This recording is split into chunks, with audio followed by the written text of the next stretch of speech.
Sholli wa sallim daiman ala Ahmada wal ali wal ashabi man qad wahada. Sholli wa sallim daiman ala Ahmada wal ali wal ashabi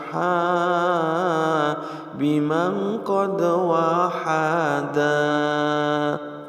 Ramadan wulane teka wektune poso. Ramadan wulane poso kita sedaya. Iku dawuhe Gusti Allah kang kuwasa.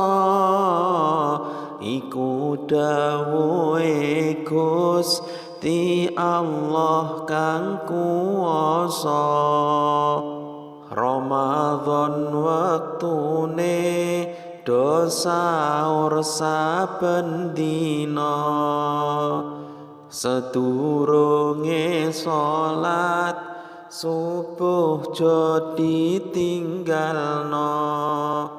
Ramadan rutin ke ngaji zikir sholawatan. Tadarus maca Quran ing bengi lan awan.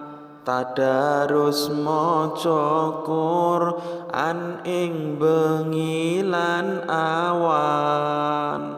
Mugi Gusti Allah paring kita kekuatan. Mugi Gusti Allah paring kita keridhonan. Mugi Gusti Allah paring kita kekuatan. Mugi Gusti Allah paring kita keridhonan. Sholli wa sallim daiman ala Ahmada wal ali wal ashabi man qad wahada. Sholli wa sallim daiman ala Ahmada wal ali wal ashabi man qad wahada. Ramadan wulane teka wektune poso. Ramadan wulane poso kita sedaya.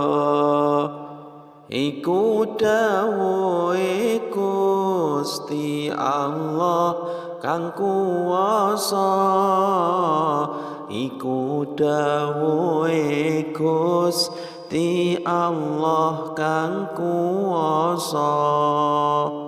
Ramadan wektune do saur saben dina.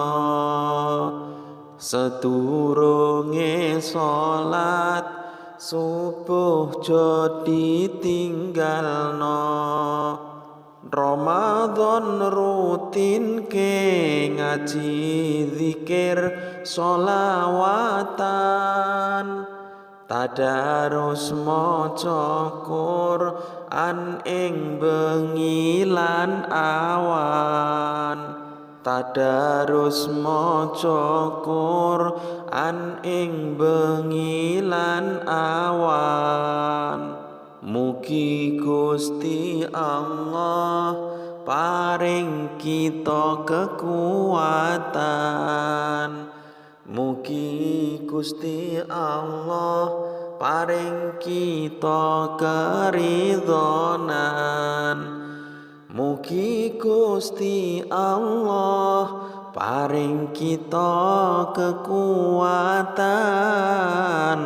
Mugi Gusti Allah paring kita karidhonan.